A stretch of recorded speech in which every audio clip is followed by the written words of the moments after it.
ये क्षण अलौकिक, ये पल पवित्रतम है।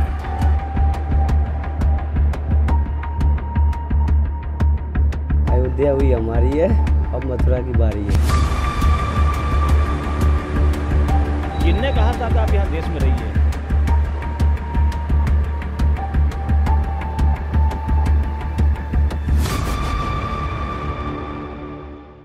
হ্যালো বন্ধুরা, সবাইকে স্বাগত জানাচ্ছি। এই 22শে জানুয়ারি উদ্বোধন হয়ে গেল অযোধ্যার রাম মন্দির, যেখানে প্রাণ প্রতিষ্ঠা হয়। এটা সেই অনুষ্ঠান যেখানে নতুন মূর্তি মন্দিরে স্থাপন করা হয়। এই অনুষ্ঠানকে ঘিরে নেওয়া হয়েছিল ব্যাপক প্রস্তুতি। ৭০ একর জমির উপর এ মন্দির তৈরি করতে খরচ হয়েছে প্রায় ১৮০০ কোটি টাকা। ৮,০০০ জনেরও বেশি লোককে আমন্ত্রণ জানানো হয়, যার মধ্যে ছিল বলিউড স্টার থেকে শুরু করে ক্রিকেটার, ব্যবসায়ী, রাজনীতিবিদ সহ নানা ভিআইপি।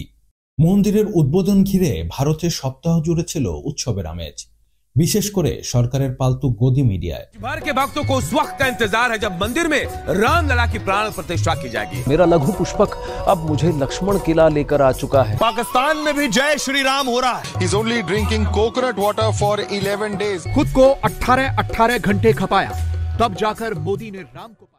এ থেকে ধারণা ছিল শেষ হতে চলেছে ভারতের ইতিহাসের অন্যতম একটি দীর্ঘ বিতর্কিত অধ্যায়।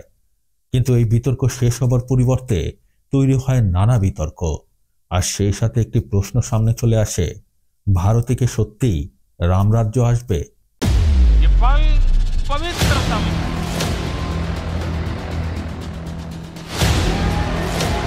कलम चलाना छोड़ दिया, बंदूक चलाना सीख।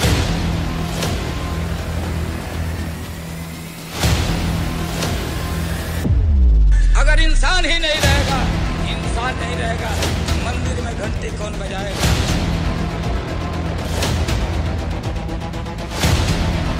हमें मक्का के उस मंदिर को भी लेना होगा जहां महादेव।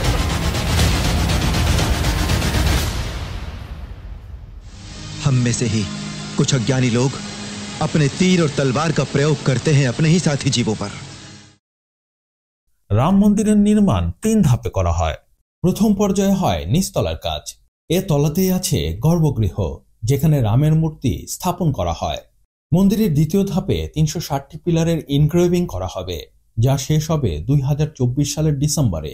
তৃতীয় ধাপে অডিটোরিয়ামের মতো সব স্থাপনা করা হবে। তবে বাস্তবতা হচ্ছে মন্দিরের গম্বুজ ও কিছু কাজ এখনো শেষ হয়নি, কিন্তু তারপরও তড়িঘড়ি করে মন্দির উদ্বোধন করা হয়। তাই এই অসম্পূর্ণ মন্দিরের উদ্বোধনের ব্যাপারে প্রশ্ন তোলেন শঙ্করাচার্যরা। হিন্দু ধর্মে 4টি প্রধান মঠ রয়েছে উত্তরাখণ্ড, গুজরাট, কর্ণাটক ও ওড়িশায়। প্রায় 1200 বছর আগে আদি শঙ্করাচার্য এই 4টি প্রধান মঠ প্রতিষ্ঠা করেন। প্রতিটি মঠের একজন প্রধান পুরোহিত থাকে, যাকে শঙ্করাচার্য বলা হয়। তাই 4 মঠের 4 শঙ্করাচার্য। হিন্দু ধর্ম ও এর ঐতিহ্য রক্ষার দায়িত্ব এই 4 মঠ ও তাদের শঙ্করাচার্যদের দেওয়া হয়। এই 4 জনের কেউই এই অনুষ্ঠানে যোগ দেননি। তাদের মতে অনুষ্ঠানটি হিন্দু শাস্ত্র মতে হচ্ছে না। শঙ্করাচার্য অভিমুক্তেশ্বরানন্দ সরস্বতী, যিনি উত্তরাখণ্ড মঠের শঙ্করাচার্য, এর ব্যাখ্যা দেন। তিনি বলেন, মন্দিরকে ঈশ্বরের দেহ হিসেবে বিবেচনা করা হয়। মন্দিরের শিখর হয় ঈশ্বরের মাথা, আর তার শীর্ষে থাকা পতাকাকে ঈশ্বরের চুল হিসেবে বিবেচনা করা হয়। তাই তাদের মতে চোখ বা মাথা নেই এমন দেহে প্রাণ দেওয়া ঠিক হবে না। চোখের সামনে শাস্ত্রের লঙ্ঘন তারা দেখবেন না। तो हम लोग विकलांग कहते थे और मोदी जी ने कह दिया है कि नहीं, विकलांग मत कहो, दिव्यांग कहो। तो आज की तारीख में दिव्यांग मंदिर है। दिव्यांग मंदिर में भगवान को, सकलांग को कैसे प्रतिष्ठित कर सकते हैं? ये कोई आयोजन है, ये प्राण प्रतिष्ठा नहीं हो सकती है, क्योंकि विकलांग शरीर में, जिसमें अभी हीन अंग हैं, अभी सिर बना ही नहीं है, उसमें प्राण डालने का कोई मतलब नहीं होता है। গোটা মঠের শঙ্করাচার্য বলেন, এটি মন্দিরের প্রাণ প্রতিষ্ঠা না, প্রধানমন্ত্রী মোদি শো। मोदी जी लोकार्पण करेंगे, मूर्ति का स्पर्श करेंगे और मैं वहाँ ताली बजा के जय जय करूँ। তারা অনুষ্ঠানে আসেননি, কিন্তু শঙ্করাচার্যদের এমন সিদ্ধান্তে খেপে যায় বিজেপি ও গদি মিডিয়া। বিভিন্ন মিথ্যা অপবাদ দিয়ে শঙ্করাচার্যদের ছোট করার চেষ্টা করে। इसका मतलब ये थोड़े है कि आप कुछ भी छाप दोगे, 5 लाख रुपया लेकर के तृप्त हो गए, ऐसा शब्द आपके अपने शंकराचार्य के लिए छापते हो आप। और जब आपसे पूछता है शंकराचार्य तो आप उसका स्पष्टीकरण नहीं दे पाते हो। कहां से पता चला कि 5 लाख रुपया किसने दिया, कहां दिया, कब दिया, बताओ ना। এছাড়া কিছু রাজনৈতিক দলও এই অনুষ্ঠান বর্জন করে, যেমন সিপিআইএম এর সাধারণ সম্পাদক সীতারাম ইয়েচুরি। তিনি বলেন ধর্ম ব্যক্তিগত ব্যাপার, তাই ধর্মনিরপেক্ষতার ভিত্তিতে তিনি এই আমন্ত্রণ প্রত্যাখ্যান করেন। শিবসেনার উদ্ধব ঠাকরে, যাকে মাত্র দুদিন আগে আমন্ত্রণ জানানো হয়, তিনিও প্রত্যাখ্যান করেন। তার দলের সদস্য সঞ্জয় রাউত এর উত্তরে বলেন, বিজেপি পূজা তো করে রামকে, কিন্তু শাসন করে রাবণের মতো। কংগ্রেসের অনেক নেতাকে আমন্ত্রণ জানানো হয়, কিন্তু তারাও এই আমন্ত্রণ প্রত্যাখ্যান করে। তাদের মতে সামনে নির্বাচন, তাই বিজেপি এই অনুষ্ঠান নিয়ে রাজনীতি করছে। The 22nd January function, that it is a political function, right? So it is difficult for us to go to a political function which is designed around the Prime Minister of India and designed around the RSS. Ram মন্দির নিয়ে বিতর্ক নতুন কিছু নয়। সবচেয়ে বড় বিতর্ক হলো, যেখানে রাম মন্দির তৈরি করা হলো সেখানে সত্যিই কখনো রাম মন্দির ছিল কিনা। কারণ হিন্দু ধর্মে রাম রাজ্যের অনেকগুলি তারিখ আছে। ধারণা করা হয় বাল্মীকির রামায়ণ 500 খ্রিস্টপূর্বে বা 2500 বছর আগে লেখা হয়েছিল। এই জন্য অযোধ্যার গাইডরা বলে রাম রাজ্যের সময় যে অনেক কাঠামো ছিল তা আজ নেই। তারা বিশ্বাস করেন মন্দিরটি উজ্জয়নের রাজা বিক্রমাদিত্য নির্মাণ করেছিলেন। একজন স্থানীয় গাইড নরসিং পান্ডে বলেন, হনুমান গাদি, অযোধ্যার মন্দির, রাম জন্মভূমির মন্দির ও সীতারাসই হিন্দু ধর্মের জন্য সমস্ত গুরুত্বপূর্ণ কাঠামো রাজা বিক্রমাদিত্যই নির্মাণ করেন। কিন্তু রাম মন্দির আসলে কে নির্মাণ করেছিল তার কোনো ঐতিহাসিক প্রমাণ নেই। কিন্তু কিছু ট্রাভেলারের ডায়েরিতে এমন একটি মন্দিরের কথা বলা হয়েছে। ইতিহাসবিদ মীনাক্ষী জৈন তার বইতে এই ডায়েরি সম্পর্কে বলেছেন। তিনি আরো বলেন, 19 শতকের অনেক আরবি, উর্দু ও ফার্সি গ্রন্থে পাওয়া যায় কিভাবে একটি মন্দির অপসারণ করে বাবরি মসজিদ নির্মাণ করা হয়েছিল। অনেক আগে মৌলানা আব্দুল হাকিম সৈয়দ আব্দুল হাই একটি বই লিখেছিলেন। তার ছেলে আলী মিয়া এই বইয়ের উর্দু অনুবাদে লিখেছেন, মুঘল সাম্রাজ্যের প্রতিষ্ঠাতা সম্রাট বাবর একটি মসজিদ নির্মাণের জন্য একটি রাম মন্দির ধ্বংস করেছিলেন। তিনি একজন অস্ট্রেলিয়ান ট্রাভেলার জোসেফ টাইফন থ্যালার সম্পর্কে বলেন যে তিনি এই এলাকায় ভ্রমণের সময় সেখানে রামের আকারে বিষ্ণুর একটি মন্দির দেখেন, যা পরে আওরঙ্গজেব বা বাবর সরিয়ে দিয়েছিলেন। মীনাক্ষী জৈন আরো বলেন, ব্রিটিশরা যখন অযোধ্যা দখল করে তখন তাদের রেকর্ডেও এখানে বাবরি মসজিদের আগে যে একটি মন্দির ছিল তার উল্লেখ করা আছে। কিন্তু অনেক ইতিহাসবিদ এর সাথে দ্বিমত পোষণ করেন। ইতিহাসবিদ জ্ঞানেন্দ্র পান্ডে বলেন যে কোনো হিন্দু ঐতিহাসিক গ্রন্থেই এই মন্দিরের উল্লেখ নেই। অনেক ঐতিহাসিক বলেন বাবরনামা বা আকবরনামায় অযোধ্যার এমন কোনো মন্দিরের উল্লেখ নেই। অনেক ঐতিহাসিক আরো বলে যে তুলসী দাস, যিনি একজন মহান রাম ভক্ত ও আকবরের সময় জীবিত ছিলেন, তিনিও কখনো এই মন্দিরের কথা উল্লেখ করেননি। সুপ্রিম কোর্ট তার রায়ে এমন অনেক যুক্তি বিবেচনায় নেয়। উদাহরণস্বরূপ, সুপ্রিম কোর্টের রায়ে বলা হয়েছে মন্দির নিয়ে প্রথম অন রেকর্ড দ্বন্দ্বটি 1855 সালের। অনেক হিন্দু সাধু ও মুসলমান মারামারি করেন বাবরি মসজিদ নিয়ে। হিন্দু সাধুরা বলেন বাবরি মসজিদের আগে এখানে একটি মন্দির ছিল, তাই এই জমি তাদের। ইতিহাসবিদ সুশীল শ্রীবাস্তবের মতে একজন ব্যক্তি এই বিরোধকে আরো খারাপ করে তোলেন। তিনি একটি মন্দিরের মহন্ত ছিলেন, যাকে অন্যান্য পণ্ডিতরা বহিষ্কার করে। তিনি রাগের মাথায় লখনৌ যান এবং ইসলাম ধর্ম গ্রহণ করেন। সেখানে তিনি একজন ফকিরের সাথে দেখা করেন আর বলেন অনেক হিন্দু মসজিদ দখল করছে। এরপর হিন্দু মুসলিমদের মধ্যে দাঙ্গা শুরু হয়ে যায়। 1958 সালের 30 নভেম্বর আরো একটি ঘটনা ঘটে। মহন্ত নিহাং সিং ফকিরকে অভিযুক্ত করা হয় তিনি মসজিদের ভিতরে রামের একটি মূর্তি স্থাপন করেছেন। তিনি মসজিদের ভিতরে রামের একটি মূর্তি স্থাপন করেন, সেখানে পূজা করেন ও দেয়ালে রাম নাম লেখেন। আর এই কাজের সময় তার সাথে আরো 25 জন শিখ ছিল। রাজনাথ সিংও এই ঘটনার কথা বলেন। सरकारी इतिहास में सिखों से ही प्रारंभ होता है। राम जन्मभूमि आंदोलन की बात कर रहा हूं, यह भी सिखों से ही प्रारंभ होता है। এই সমস্যা সমাধানের জন্য ব্রিটিশরা একটি আপোষের চেষ্টা করে। তারা বিতর্কিত জায়গায় একটি দেয়াল নির্মাণ করে। কিন্তু দেয়াল কেন? কারণ বিতর্কিত এলাকায় শুধু বাবরি মসজিদ নয়, আরো অনেক স্থাপনা ছিল। একটি ছিল রামচবুত্র, যাকে রাম জন্মভূমিও বলা হয়, যা বাবরি মসজিদ থেকে সামান্য দূরেই ছিল। তারপর ছিল সীতার রাসই। সীতার রাসইয়ের কাছে রাম, লক্ষণ, ভরত ও শত্রুঙ্গের পায়ের ছাপ ছিল। এছাড়াও অনেকগুলি কাঠামো ছিল, যেমন ভান্ডার, হনুমানদার, সিংদার, কিন্তু এগুলো অতটা গুরুত্বপূর্ণ ছিল না। সুপ্রিম কোর্টের রায়ে সীতার রাসই, রামচবুত্র ও বাবরি মসজিদকে বেশি গুরুত্ব দেওয়া হয়েছে। তাই ব্রিটিশরা এই বিতর্কিত কাঠামোগুলির মধ্যে একটি দেয়াল নির্মাণ করে। তারা বাবরি মসজিদের প্রাঙ্গণকে একটি ইনার ও আউটার কোর্টইয়ার্ডে বিভক্ত করে। ভেতরের প্রাঙ্গণটি ছিল বাবরি মসজিদ আর বাইরের প্রাঙ্গণটি রামচবুত্র ও সীতারাসই। মুসলিমরা উত্তর গেট আর হিন্দুরা পূর্ব গেট দিয়ে প্রবেশ করতে পারত। এটি ছিল একটি স্বল্পমেয়াদী সমাধান। এর জন্য যে কোনো ধরনের সমাধান আসেনি তার প্রমাণ পাওয়া যায় 1949 সালে। 23 दिसंबर 1949 ईस्वी में आपने श्री राम लला जी का प्राकट उत्सव किया था और वहाँ बाबरी मस्जिद में भगवान का अवतार हुआ था आपके द्वारा। 1949 সালের 22 ডিসেম্বর মসজিদে রামলাল্লার একটি মূর্তি পাওয়া যায়। পরের দিন অভিরাম দাস বেশ কয়েকটি স্থানীয় স্কুলে যান আর ঘোষণা করেন যে ভগবান রাম হাজির হয়েছেন।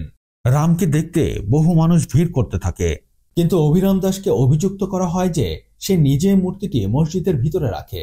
পরবর্তীতে তিনি এটি স্বীকারও করেন। महंत राम सेवक दास जी शास्त्री जी जो आप सामने में है आपने ही रखी थी। आज हमारे और भी सहयोगी थे, केवल मैं नहीं था। এই ঘটনায় মুসলিম সম্প্রদায় ভয় পেয়ে যায় যে তাদের মসজিদ দখলের চক্রান্ত চলছে। অভিরাম দাসের বিরুদ্ধে এফআইআরও দায়ের করা হয়। এই খবর প্রধানমন্ত্রী নেহরুর কাছে আসলে তিনি উদ্বিগ্ন হয়ে পড়েন। তিনি বলেন এর জন্য ভবিষ্যতে ভয়াবহ পরিণতি হবে। পুলিশ সুপার রিপাল সিং জেলা ম্যাজিস্ট্রেট কে নায়ারকে একটি চিঠি লিখে সতর্ক করে বলেন একটি গুজব রয়েছে যে অনেক হিন্দু মসজিদে প্রবেশের চেষ্টা করবে। জেলা ম্যাজিস্ট্রেট কে নায়ার এটি নিয়ে অত সিরিয়াস ছিলেন না। তিনি স্বরাষ্ট্র সচিবকে উত্তর দিয়ে লেখেন মুসলমানরাই এ ধরনের গুজব ছড়াচ্ছে। রাজ্য সরকার জেলা ম্যাজিস্ট্রেটকে রামলাল্লার মূর্তি অপসারণের নির্দেশ দেয়। জেলা ম্যাজিস্ট্রেট এই কাজ করতে অস্বীকৃতি জানায়। তিনি বলেন তিনি পদত্যাগ করবেন, তাও এই কাজ করবেন না। পরিস্থিতি জটিল হয়ে গেলে একটি জরুরি অবস্থা ঘোষণা করা হয় আর এলাকাটি সিল করে দেওয়া হয়। এই ঘটনার 40 বছর পর 5টি বড় মামলা দায়ের করা হয়। যেমন নির্মোহী আখাড়া একটি মামলা করে যে রাম মন্দির তার দায়িত্ব এবং তিনি এই জমির আসল মালিক। আরেকটি মামলা হয় ভগবান রামলাল্লা বিরাজমানের পক্ষ থেকে, মানে সেই মামলায় ভগবান রাম নিজেই প্রতিনিধিত্ব করবেন। আরেকটি মামলা করা হয় সুন্নি সেন্ট্রাল ওয়াকফ বোর্ড থেকে। তাদের মতে এই মসজিদের দায়িত্ব তাদের, আর মসজিদ থেকে সমস্ত মূর্তি অপসারণ করা উচিত। আইনি লড়াই চলছিল খুব ধীরে ধীরে, কিন্তু রাজনীতিতে ঝড়ের প্রস্তুতি চলছিল, আর তা শুরু হয় এখান থেকে। 1981 সালে তামিলনাড়ুর একটি মন্দিরে 200 দলিত পরিবার ইসলাম ধর্ম গ্রহণ করে, আর বিশ্ব হিন্দু পরিষদ বা ভিএইচপি প্রচার শুরু করে হিন্দু ধর্ম মারাত্মক সংকটে। তারা বেশ কয়েকটি মিটিং করে আর ঘোষণা দেয় তারা রাম মন্দির নির্মাণ করবেন। আর রাম মন্দির নির্মাণের সাথে সাথে তারা আরো 3টি জিনিসের কথা বলে। বাবরি মসজিদই ভগবান রামের জন্মস্থান। দ্বিতীয়ত, বাবরি মসজিদের স্থানে একটি ঐতিহাসিক মন্দির ছিল যা হিন্দু সম্প্রদায়ের জন্য খুবই গুরুত্বপূর্ণ। আর তৃতীয়টি হচ্ছে বাবর মন্দির ভেঙে মসজিদ তৈরি করেছিল। ভিএইচপি সারা ভারতে প্রচার চালাচ্ছিল যাতে রাম মন্দির নির্মাণের একটি দাবি ওঠে, কিন্তু একটি অনাকাঙ্ক্ষিত ঘটনা তাদের এই দাবিকে থামিয়ে দেয়। 1984 সালের 31 অক্টোবর ইন্দিরা গান্ধীকে তার 2 দেহরক্ষী সামনে থেকে গুলি করে হত্যা করে। Indira Gandhi, ruler of the world's largest democracy, died today, shot down by 2 of her own bodyguards. Indira গান্ধীর হত্যার পর রেকর্ড ভোটে জয়লাভ করে রাজীব গান্ধী প্রধানমন্ত্রী হন। That I will uphold the sovereignty and integrity of India. প্রধানমন্ত্রী হওয়ার 1 বছর পর ভারতে বড় একটি মামলা হয় শাহবানুর পক্ষ থেকে। শাহবানুকে তার স্বামী তালাক দিয়েছিল, তাই শাহবানু স্বামীর কাছ থেকে ভরণ পোষণের টাকা চায়, কিন্তু তার স্বামী রাজি না হওয়ায় সে স্বামীর বিরুদ্ধে মামলা করে। তার স্বামী বলে মুসলিম আইন অনুসারে ভরণ পোষণের অর্থ শুধুমাত্র 3 মাসের জন্য দেওয়া হয়, যা তিনি ইতিমধ্যেই দিয়েছেন, তাই তিনি বাড়তি অর্থ দেবেন না। কিন্তু আদালত স্বামীর যুক্তি না মেনে শাহবানুর পক্ষে রায় দেয়। শাহবানো কো মোহাম্মদ আহমদ খান দ্বারা গুজারা ভাত্তা দেনে কা আদেশ দেতি হ্যায়। এই ঘটনার পর থেকে অনেক রক্ষণশীল মুসলিম প্রতিবাদ শুরু করে। রাজীব গান্ধীর উপর এই বিষয়ে কিছু একটা করার জন্য চাপ এসে পড়ে, তাই তিনি নতুন একটি আইন দিয়ে আদালতের রায় বাতিল করে দেন। অনেক হিন্দু সংগঠন রাজীব গান্ধীর দিকে আঙুল তোলে আর বলে সে মুসলমানের পক্ষে কাজ করে। সমালোচনা থেকে বাঁচতে আর হিন্দু সংগঠনগুলিকে সন্তুষ্ট করার জন্য রাজীব গান্ধী একটি নতুন আইডিয়া খুঁজছিলেন, আর তিনি সেটি পেয়ে যান যখন উমেশ চন্দ্র নামে একজন ব্যক্তি মামলা করে যে কেন রাম মন্দিরে তালা ঝুলছে, মন্দিরে পূজা ও দর্শন করতে দিতে হবে। উমেশ চন্দ্র আরো বলে শুধু 2-3 জন পণ্ডিত নয়, সবার জন্য রাম মন্দির উন্মুক্ত করে দেওয়া উচিত। রাজীব গান্ধী সরকার এটি মেনে নেয় আর তালা খুলে দেয়। সেই বছরেই রাজীব গান্ধী সরকার রামায়ণ সম্প্রচারের জন্য দূরদর্শনকে অনুমোদন দেয়। এর ফলে সাধারণ মানুষের রামের প্রতি ভক্তি বেড়ে যায়। কয়েক বছর পরে রাজীব গান্ধী রাম মন্দিরের ভিত্তি স্থাপন অনুষ্ঠানের জন্য বিএইচপি কে সমর্থন করে, যা শিলান্যাস নামে পরিচিত। কিন্তু এই ধর্মীয় রাজনীতি করার পরেও রাজীব গান্ধীর কোনো লাভ হয় না। লাভ হয় অন্য একটি দলের, বিজেপির। 1989 সালের আগে যাদের মাত্র 2টি আসন ছিল, তারাই 1989 সালের নির্বাচনে 85টি আসন জিতে নেয়। বিজেপির সমর্থনে একটি নতুন জোট সরকার গঠিত হয়। বিজেপির সাফল্যের একটি বড় কারণ ছিল তাদের স্থানীয় সংগঠন আরএসএস। আরএসএস আজও বিজেপিকে সাহায্য করে। বিজেপির উত্থানের সাথে সাথে আরও একটি রাজনৈতিক নেতার উত্থান হয়, লালকৃষ্ণ আদবানির। আদবানি রাম মন্দিরকে সর্বোচ্চ অগ্রাধিকার দেন। এর জন্য তিনি একটি যাত্রার সিদ্ধান্ত নেন, যাতে সারা ভারতে রাম মন্দির স্থাপনের জনমত বাড়াতে পারেন। বিজেপির নেতা প্রমোদ মহাজন তার সঙ্গে এ নিয়ে আলোচনা করেন। প্রমোদ মহাজন তাকে হাঁটার পরিবর্তে গাড়িতে ভ্রমণের পরামর্শ দেন।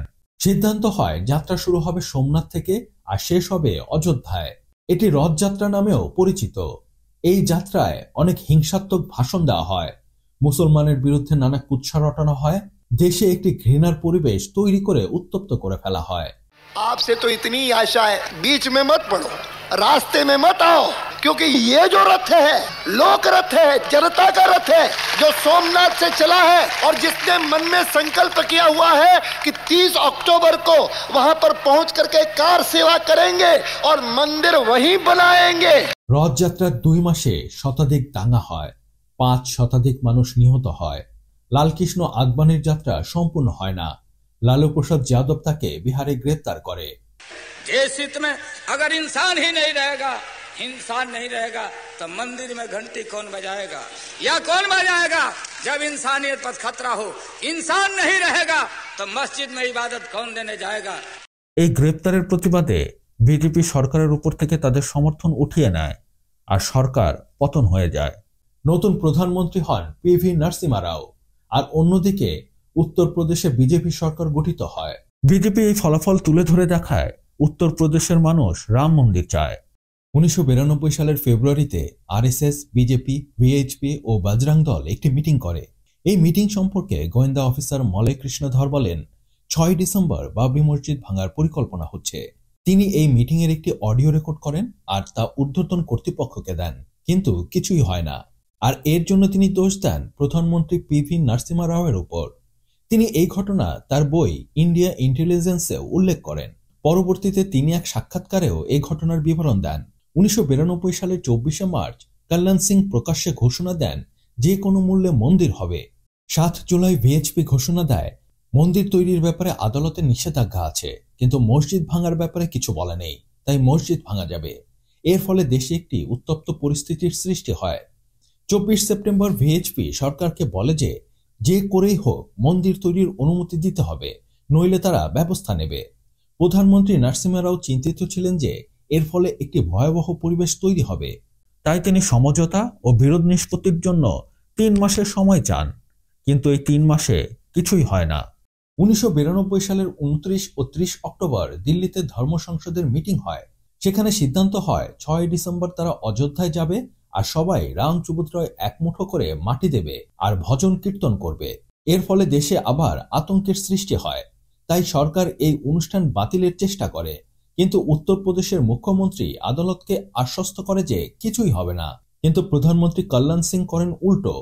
তিনি নিজের পছন্দের পুলিশ নিয়োগ করেন আর আদেশ দেন যাই হোক না কেন হিন্দুদের উপর পুলিশ যেন গুলি না ছোড়ে। ওই সময় পুলিশের ডিজিপি এই ব্যাপারে বলেন, सरकार का यह प्रयास था अयोध्या और उसके आसपास ऐसे अधिकारी लगे जो उनके कहने के अनुसार चल सके। 1 ডিসেম্বর পুরো ভারত থেকে হাজার হাজার করসেবক আসতে থাকে, প্রায় লক্ষাধিক লোক জড়ো হয়। 1992 সালের 6 ডিসেম্বর মসজিদের পাশে স্টেজ তৈরি করা হয়। বিভিন্ন নেতা ভাষণ দিয়ে পরিবেশ আরো উত্তপ্ত করে ফেলেন।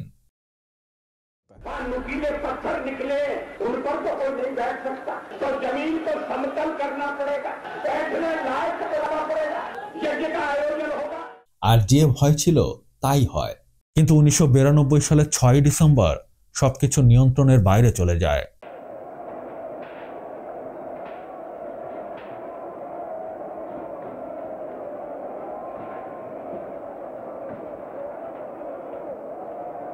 বাবরি মসজিদ ভেঙে ফেলা হয়।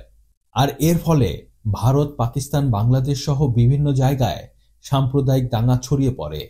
হাজারো মানুষ খুন হয়, ধর্ষণ, নির্যাতন থেকে শুরু করে নানা অপরাধ সংঘটিত হয়।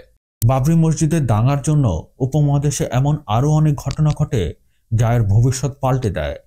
আসলে বাবরি মসজিদের ঘটনা এত বড় যে তার পুরোটা যদি আমি এক্সপ্লেন করতে যাই তাহলে ভিডিওটি অনেক বড় হয়ে যাবে। তবে আপনারা যদি এ ব্যাপারে ইন্টারেস্টেড হন, নিচে আমাকে কমেন্টস করে জানাতে পারেন। আমি একটি নতুন ভিডিও তৈরি করার চেষ্টা করব। তো বাবরি মসজিদ ধ্বংসের পর এলাহাবাদ হাইকোর্ট অনেক পিটিশনের শুনানি করে। 11 বছর ধরে সাক্ষীদের জেরা করা হয়।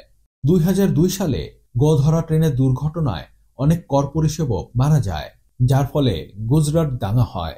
সেই সময় গুজরাটের মুখ্যমন্ত্রী ছিলেন বর্তমান প্রধানমন্ত্রী নরেন্দ্র মোদী, যার বিরুদ্ধে দাঙ্গাকে আরো উস্কে দেওয়া আর দাঙ্গা থামানোর জন্য যথেষ্ট ভূমিকা না নেওয়ার জন্য অভিযুক্ত করা হয়। To be a state in turmoil, we're seeing repeated violence, we're seeing people living in fear. What has gone wrong with this breakdown in law and order here? I think you have to correct your information first. The state is very, very peaceful. So the Muslims who would say that they are still terrified, they are still frightened to go back to their homes, they still feel that the people who murdered their relatives have not been brought to justice, what would you say to them? I'm not agree with your analysis. I'm not agree with your information. This absolutely misguided information to you.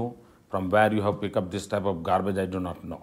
এই দাঙ্গায় মুসলমানদের বিরুদ্ধে ব্যাপক হিংসা হয়।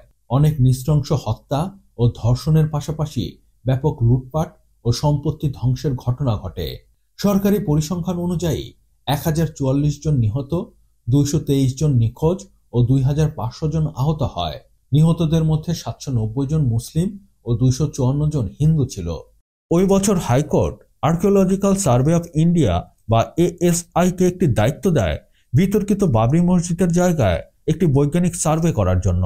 1 বছর পর ASI তাদের report জমা দেয়। ASI বলে বাবরি মসজিদের নিচে বিশাল একটি কাঠামো ছিল। আরও বলে তারা অনেক উপাদান খুঁজে পেয়েছে যা সাধারণত হিন্দু মন্দিরগুলিতে পাওয়া যায়। অনেক ইতিহাসবিদ ও প্রত্নতাত্ত্বিকবিদ প্রতিবেদনটির সমালোচনা করে। প্রত্নতাত্ত্বিক ডি মন্ডল ও শেরিন রত্নাকর রিপোর্টের বিরুদ্ধে সাক্ষ্য দেন। 7 বছর পর এলাহাবাদ হাইকোর্ট জমিটিকে 3টে ভাগে ভাগ করার সিদ্ধান্ত নেয়। রামলাল্লার মূর্তি যেখানে ছিল তার রামলাল্লা ও তার প্রতিনিধিকে দেয়। রামচবুত্র ও সীতারাসই নির্মোহ আখাদাকে দেওয়া হয়, আর বেঁচে যাওয়া ইনার ও আউটার কোর্টইয়ার্ড মুসলিম কমিউনিটিকে দেওয়া হয়। কিন্তু সুপ্রিম কোর্ট এই রায় বাতিল করে দেয়। সুপ্রিম কোর্ট বলে কেউ জমিকে 3 ভাগে ভাগ করতে বলেনি। 2019 সালে সুপ্রিম কোর্টের রায়ে বিতর্কিত জমিটি হিন্দু সম্প্রদায়কে দিয়ে দেওয়া হয়। অযোধ্যায় একটি মসজিদ নির্মাণের জন্য 5 একর অন্য একটি জমি মুসলিম সম্প্রদায়কে দেওয়া হয়। Today marks the end of one of India's most controversial and deadliest religious disputes. Hindu groups have welcomed the ruling, saying it is a result of their decades-long legal campaign, but Muslim litigants say they may file a review petition in the case. এই 22 জানুয়ারিতেই সেই জমিতে রাম মন্দির উদ্বোধন হয়ে গেল। এখন সবচেয়ে বড় প্রশ্ন, এর ফলে কি ভারতের রামরাজ্য চলে আসলো? এর উত্তর আমি না, এর উত্তর দিবেন তিনি যার প্রাণ প্রতিষ্ঠার জন্য এত কিছু। তিনি আর কেউ নন, স্বয়ং ভগবান রাম। कि हम सबको जीवन का जो अनमोल उपहार मिला है वो भगवान की कृपा से मिला है, और ये अति आवश्यक है कि हम अच्छे मानव हों, केवल अच्छे क्षत्रिय ही नहीं। लेकिन हम में से ही कुछ अज्ञानी लोग अपने तीर और तलवार का प्रयोग करते हैं अपने ही साथी जीवों पर। एक क्षत्रिय होने के नाते मैं युद्ध में भाग लेता रहूंगा, पर मृतकों को जलाते समय ये प्रार्थना करूंगा कि अब इस दुनिया में युद्ध फिर कभी ना हो, और एक भी मनुष्य क्रोध में आकर शस्त्र ना उठाए अपने ही भाई बंधुओं पर। রামকে বলা হয় মর্যাদা পুরুষোত্তম। তিনি আদর্শ সন্তান, আদর্শ ভাই, আদর্শ স্বামী ও সেই সাথে আদর্শ রাজা। এমন রাজা যিনি কখনো কাউকে ছোট করেননি, এমনকি সে যদি শত্রু হয় তবেও। কিন্তু আমরা এখন ভারতে কি দেখতে পাচ্ছি? মুসলমানদের বিরুদ্ধে ঘৃণা ছড়ানো হচ্ছে, সাম্প্রদায়িক চিন্তা উস্কে দেওয়া হচ্ছে।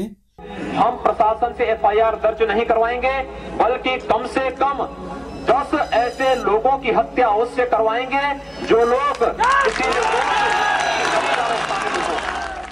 জোর করে মুসলমানদের জয় শ্রীরাম বলতে বাধ্য করা হচ্ছে, গো হত্যার মিথ্যা অপবাদ দিয়ে পিটিয়ে মানুষ মেরে ফেলা হচ্ছে। This is one of several viral videos showing violence by so-called cow vigilantes in India.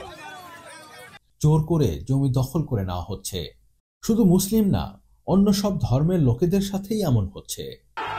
A mob of angry people attacking a church, striking police and destroying a statue of the Virgin Mary. এমনকি নিম্ন বর্ণের হিন্দুরাও রেহাই পাচ্ছে না। A horrific video that has gone viral on social media coming in from Madhya Pradesh. It has led to a lot of outrage. It's about a man urinating on another. But worse, this is now we are being told that the man who's done it urinated on a labourer. SC/ST Act has been filed against him, and he's had now connections to the BJP's Yuva Morcha. Babri মসজিদের পর এবার target করা হচ্ছে মাথুরা, বৃন্দাবন সহ অন্যান্য জায়গার মসজিদগুলোকে। BJP और गोदी मीडिया प्रकाश्य एর হুমকি দিচ্ছে। अयोध्या हुई हमारी है, अब मथुरा की बारी है। 3-7 एकड़ टोटल जमीन है और 13.37 एकड़ जमीन है, तो पूरी मंदिर बनेगा, भगवान की पूरी जमीन है। हमें मक्का के उस मंदिर को भी लेना होगा जहां महादेव की गंगा जमजम के रूप में बहती है। ये देखिए, नंदी का जो मुख है वो ज्ञानवापी मस्जिद के वजूखाने की तरफ है और इसी वजूखाने के कुएं में शिवलिंग मिलने का हिंदू पक्ष दावा कर रहा है। और সবচেয়ে বড় রাম ভক্ত ছিল মহাত্মা গান্ধী। তিনি রামরাজ্য সম্পর্কে 1929 সালে হিন্দ স্বরাজে বলেন, আমার কাছে রাম ও রহিম এক ও অভিন্ন দেবতা। আমি সত্য ও ন্যায়ের ভগবান ছাড়া অন্য কোনো ভগবানকে স্বীকার করি না। ভগবানকে রামরাজ্য রূপে দেখতে চাইলে সর্বপ্রথম প্রয়োজন আত্মদর্শন। আপনাকে আপনার নিজের দোষ 1000 গুণ বড় করে দেখতে হবে, আর প্রতিবেশীর দোষে চোখ বন্ধ রাখতে হবে। যতদিন ভারতে সাম্প্রদায়িক ঘৃণা থাকবে, অত্যাচার থাকবে, ন্যায় বিচার উপেক্ষিত থাকবে, ততদিন রামরাজ্য সম্ভব না।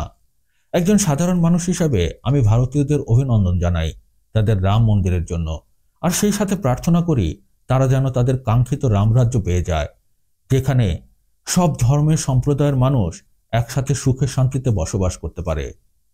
তো এ ব্যাপারে আপনার কি মত তা আমাকে জানিয়ে কমেন্টস করতে পারেন। আর হ্যাঁ, ভিডিওটি ভালো লাগলে অবশ্যই লাইক দেবেন, আর অবশ্যই সাবস্ক্রাইব করতে ভুলবেন না। আপনার একটি সাবস্ক্রাইব আমাকে অনেক বেশি উৎসাহিত করবে নতুন নতুন আরো ভালো কন্টেন্টের ভিডিও তৈরি করার জন্য। ভালো থাকবেন, ধন্যবাদ।